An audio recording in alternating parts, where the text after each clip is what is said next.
4-cü tema. Кастык тили. Борбор Азия өлкөлөрүндөгү заманбап салттуу жана жаңы медиада.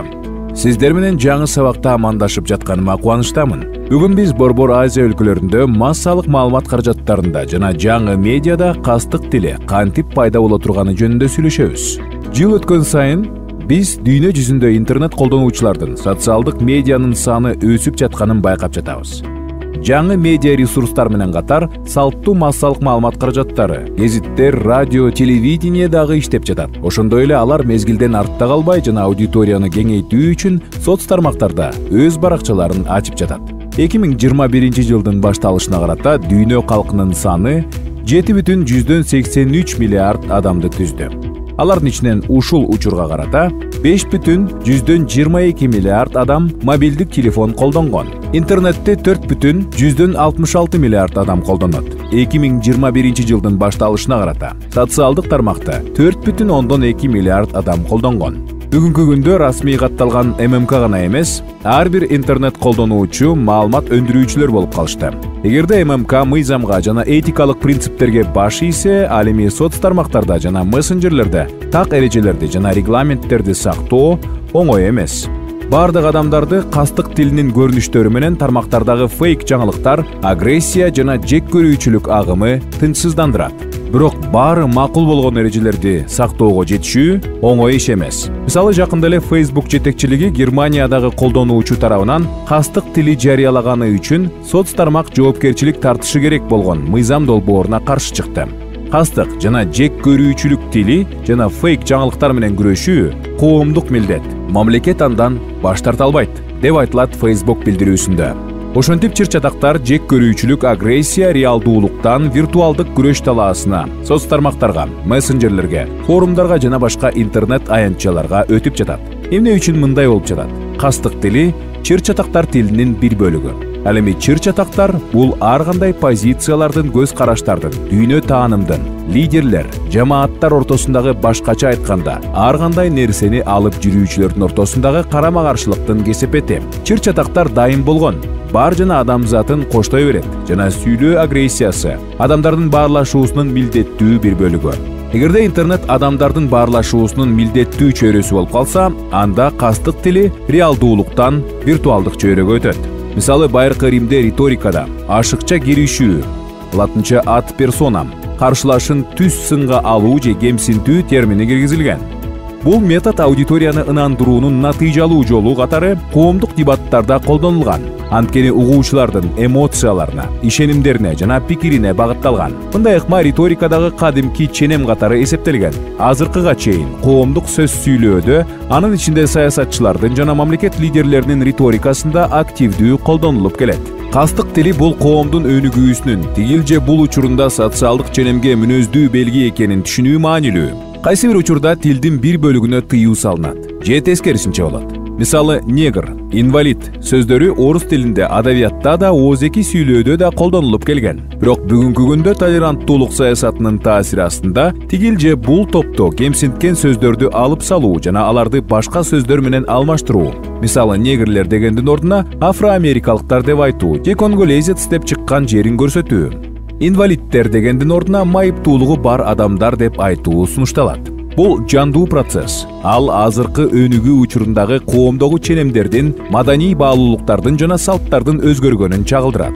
Лингвисттер бүгүнкү күндө кооптуу тенденцияны, адабий тил ченемдери медиа мейкиндиктен жоголуп, алардын ордуна көчө же түрмө жаргону келип жатканын белгилешет. Өзүнүн тилдик таасирдүүлүгүнөн улам уят сөздөр, кылмыштуу сленг көп талап кылынып жатат. Биз ММКда, кинодо, көңүл ачуучу шоу программаларда уят сөз колдонулган, адамдын кадыр-баркын, анын ичинде улуту, физикалык өзгөчөлүктөрү, гендери жана башка белгилери боюнча кемсинтүү, басынтуу, колдоого алынган көптөгөн контентти көрөбүз. Сиз гибриддик согуштар жөнүндө билесизби? Бул маалыматтык жана кибернетикалык куралдарды камтыган согуштун жаңы түрү. Салттуу ММК жана социалдык тармактар өлкөлөрдүн өкмөттөрүнүн ортосунда мындай согуш үчүн аянтча. Саясий оппоненттерин, өзгөчө шайлоо кампаниялары, саясий кризис, чек ара чыр-чатактары жана региондогу соода согуштары убагында жаманатты кылган маалыматты жайылтуу үчүн орун болуп калды. Троллдор фабрикасы, боттор, фейктер, жаңы медиа куралдар, Алар виртуалдык согуштун ажыратылгыс бөлүгү болуп калды. Мындай фабрикалардын карамагында сыйакы үчүн буйрутманы жүзөгө ашырган миңдеген фейк аккаунттары бар реалдуу адамдар турат. Троллдор жана боттор методдору буйрутмачыны агрессивдүү илгерилетүү, анын оппоненттерин ашкерелөө, кандайдыр бир баалуулуктарды, чечимдерди пропагандалоо же каршы пропагандалоо, чыр-чатакка үндөө жана козутуу, коомдо жек көрүү очогун түзүү. YouTube каналдар, соц тармактардагы пабликтер ар кандай форматтагы салттуу ММК аянтча катары чыгат. Троллду, фейктерди айырмалай билүүнү жана кайсы жакта сизди виртуалдык согушка тартып жатканын түшүнүүнү үйрөнүү маанилүү. Троллдор фабрикасынын иши өтө кыйратуучу жана коомдогу ажырымдарга алып келет. Анткени реалдуу колдонуучулар провокациялык контентке эмоционалдуу реакция кылуу менен, эмсинтүүлөр жана зомбулукка радикалдык чакырыктар аркылуу оппоненттер менен кастык тилинде гана баарлашат. Мисалы, бул борбор Азия өлкөлөрүнүн ортосундагы чек ара чыр-чатактары курчуган мезгилде байкалат. Чыр-чатак болгон жерде тартылган видео сокку берүү, ордуна коюу, үйүн өрттөө, жок кылуу жана башка комментарийлер жана чакырыктары менен WhatsApp аркылуу таратылат. YouTube, Instagram, Одноклассники тармактарына жайгаштырылат. Албетте, бул коомдо, өзгөчө экономикадагы жана социалдык чөйрөдөгү көйгөйлөрүнүн фонунда чыр-чатактар болуп жаткан чек ара райондорунда жек көрүүчүлүктү күчөтөт. Интернеттеги сөз эркиндиги жана пикирин билдирүү принциби, анонимдүүлүк жана форумдардын катышуучуларынын жана интернетте социалдык тармакты колдонуучулардын ортосундагы физикалык аралык, интернет жазасыздык, дароо массалык виртуалдык мобилизациялоо мүмкүнчүлүгү, чагымдайт жана кастык тилин пайдалануу менен өз ара агрессия мүмкүнчүлүгүн жеңилдетет, массалык куугунтуктоону мүмкүн кылат. Же буллинг, моббинг. Онлайн куугунтуктоонун же кибербуллингдин кесепетинде жасалган өспүрүм курактагы балдардын өзүн өлтүрүүсүнүн жаңы учурлары катталууда. Мындай учурлар кибербуллицидтер аталышына ээ болду. Кибербуллингке чоңдор дагы, артисттер, активисттер, башка коомдук инсандар кабылышат. Кастык тилинин көрүнүштөрүнө дагы эмне таасир этет? Туруктуу стереотиптер, туура эмес пикирлер жана жаман пикирлер билим деңгээли жана маданий өнүгүүсү жетишсиз болгон, теңдик, көптүрдүүлүк, толеранттуулук, инклюзивдүүлүк, социалдык интеграция жөнүндө билбеген чөйрөдө өзгөчө жабык жамааттарда өсүү үчүн идеалдуу негизди табат. Бул өңүттө жөнөкөй колдонуучулар да ММК тарабынан кастык тилинин ойлонулбаган көрүнүшү орун алышы мүмкүн. Журналист же редактор стереотиптердин, коркунуч жөнүндө билбестиктин жана тигил же бул терминдердин орунсуздугунун туткуну болуп калышы мүмкүн жана аудиторияны тартууга умтулуп, жагымдуу анонс, сенсация үчүн аларды пайдаланышы мүмкүн. Борбор Азия өлкөлөрүндө соц тармактар жана мессенджерлер сегментинде да кастык тилин колдонуу байкалат. Сиздерди Брика долбоорунун алкагында Борбор Азиянын 4 өлкөсүндө үзгүлтүксүз өткөрүлүп келе жаткан ММКга, социалдык тармактарга жана пикир лидерлеринин ачык айтылган сөздөрүнө мониторинг жүргүзүүнүн орто аралык жыйынтыктарынан үзүндүлөр менен кыскача тааныштырабыз. Жалпысынан объектилерди, темаларды жана негиздерди төмөндөгүдөй топтоштурууга болот. Казакстан Республикасы. Кастык тилинин көрүнүштөрүн жана жалган маалыматты жараткан темалар. Улутчулдук, дээрлик бардыгы тууралуу, өзгөчө дуңгандар, кытайлар жана орустар.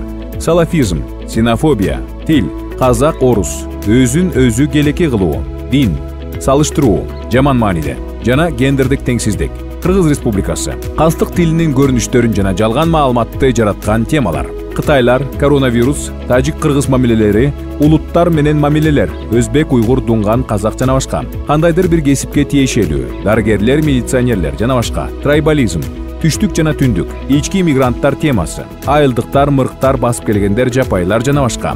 Педофилия, аялдарга карата зомбулук. Тажикстан Республикасы. Кастык тилинин көрүнүштөрүн жана жалган маалыматты жараткан темалар. Тажикстандын Кыргызстан менен чек ара чыр-чатактары. Коронавирус, кытайлар, гендер, ислам, чет өлкөлүктөр, Өзбекстандан келген студенттер. Өзбекстан Республикасы. Кастык тилинин көрүнүштөрүн жана жалган маалыматты жараткан темалар. Эмгек миграциясы, коронавирус, кытайлар, гендер, медиктер жана пандемия убагында чет өлкөдөн келген адамдар, махалли жумушчулары, облустардан келген адамдар жана борбордун жашоочулары. Жаңы алган билимди бышыктоо үчүн төмөндөгү суроолорго жооп берүүгө аракет кылыңыз. Чыр-чатаксыз коом болушу мүмкүнбү? Сиздин өлкөдө социалдык тармактарда кастык тилинин кандай типтүү көрүнүштөрүн байкайсыз? Булагы ким жана алардын максаты кандай? Жергиликтүү практикада кастык тилин пайдалануунун, фейк маалыматтарды жайылтуунун кандай кесепеттерин билесиз? Келиңиздер жыйынтык чыгаралы. ММКда жана социалдык тармактарда кастык тилинин көрүнүштөрүнүн себептери жана өзгөчөлүгү. Кастык тили — коомдогу чыр-чатактардын лексикалык тили.